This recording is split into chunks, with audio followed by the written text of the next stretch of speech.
إلى موضوع آخر الآن، تمكنت فرقة البحث والتحري بأمن ولاية وهران من حجز 52 ختما إداريا مقلدا إثر تفكيك شبكة متكونة من 4 أشخاص مختصة في تزوير وثائق لمؤسسات رسمية. نتابع. استغلالا لمعلومات بوجود عصابة تقوم بتزوير وثائق إدارية وأختام لمختلف الإدارات والمؤسسات بالتواطؤ مع موظفين بالإدارة المحلية، وتبعا لتحريات معمقة من طرف فرقة البحث والتحري بأمن ولاية وهران دامت شهرين، تمكنت ذات المصالح من تفكيك إمبراطورية حقيقية للإدارة الموازية متكونة من 4 أشخاص، منهم موظف بالقطاع الحضاري الصديقية التابع لبلدية وهران. تم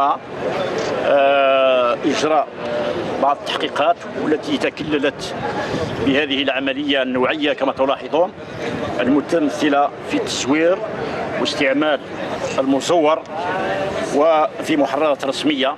بعد الإذن بالتفتيش تم العثور على 52 ختما مقلدا لمختلف المؤسسات على غرار المديرية العامة لوكالة عدل ومحكمة وهران، وبطاقات خراط حزب جبهة التحرير الوطني ورخص السياقة وبطاقات رمادية ووصل دفوع السكن وغيرها.